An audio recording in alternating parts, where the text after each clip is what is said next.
All right, let's dive into a concept that you literally experience every single day, probably without even realizing it's pure physics at play. We're talking about specific heat capacity. You know that feeling, right? You're at the beach and you do that crazy little hop and skip dance across the scorching sand, and then, sweet relief as your feet hit the cool water. But have you ever stopped to think why? I mean, the sand and the sea are getting blasted by the exact same sun, so what's the deal? Well, the secret behind this whole mystery, the reason for your frantic beach dash, is a property called specific heat capacity. It's the hidden rule that governs how pretty much everything, from the sand under your feet to the coffee in your mug, handles heat. Okay, so to really get why that sand feels like walking on coals, we've got to start with the absolute basics. Let's break down this core idea. So here it is, the official definition. Specific heat capacity, and we usually show it with a little lowercase c, is basically how much energy you have to pump into 1 kilogram of something just to make it 1 degree Celsius warmer. Think of it like a substance's stubbornness, its resistance to getting hot. And you know, in physics, where there's a big concept, there's always a formula, right? For this, it's E equals mc delta theta. This little equation, well, it's the engine that's going to drive every single calculation we do. Let's just tear this formula apart for a second. E is the energy we're putting in, measured in joules. M is the mass, and that has to be in kilograms. And that triangle symbol, delta theta, just means the change in temperature. But the real star of the show is C, our specific heat capacity. It's the magic number that connects all the other parts. Okay, so what does this actually mean in the real world? Well, look at water. It has a super high specific heat capacity. It takes a ton of energy to warm it up, and that's why the sea stays cool for so long. It's also why we use it in radiators. It holds onto that heat for ages. Now, metals are the complete opposite.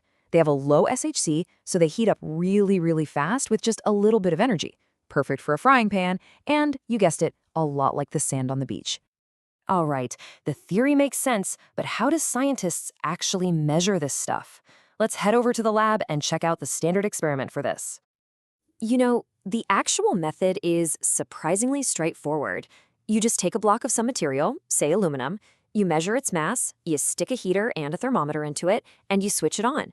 Then you just measure how much energy you're feeding into that heater and keep a close eye on how much the temperature goes up. With that data, you can figure out its specific heat capacity. Simple as that.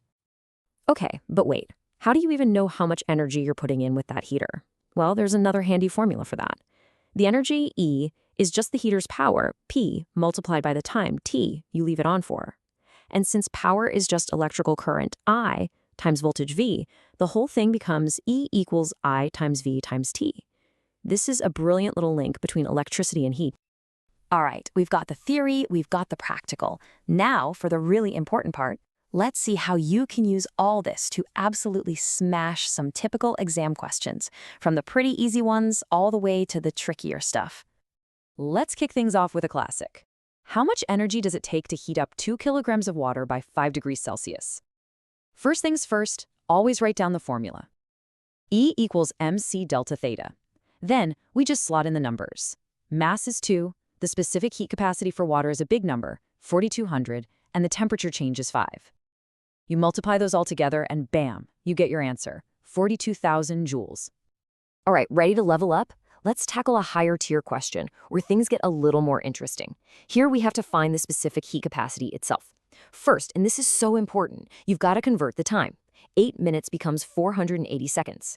Next, we work out the energy using E equals power times time, which gives us 28,800 joules. Step 3, we have to rearrange our main formula to make C the subject, and finally, we plug in all our numbers and solve it.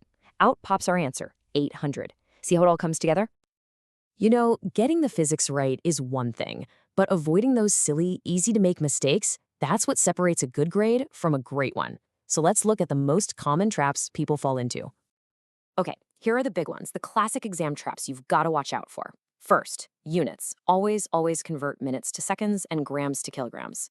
Second, don't mix this up with its cousin, specific latent heat. That's about changing state, like ice melting, not changing temperature. Also, if something is cooling down, your temperature change is just a negative number. Don't let that throw you. And finally, remember the basics. Heat is energy. Temperature is just a measure of how hot something is. They're not the same thing. Phew, we have covered a ton of ground. So let's boil it all down to the absolute essentials, the crucial points you really need to walk away with. So let's wrap it all up. The heart of all of this is that one formula. E equals mc delta theta. That's your key. Just remember, a high C value, like for water, means it's slow to heat up and slow to cool down. In the lab, we find that energy E by using E equals IVT, connecting our heat and electricity ideas. And honestly, if you can get comfortable rearranging that main formula, you're pretty much set for whatever they can throw at you. And to finish, I'm going to leave you with a little puzzle to think about. We've talked a lot about how water's high specific heat capacity makes it a fantastic coolant.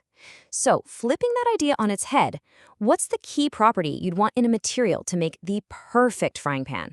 One that gets screaming hot and cooks your food as fast as possible. Have a think about that one. Thanks for tuning in.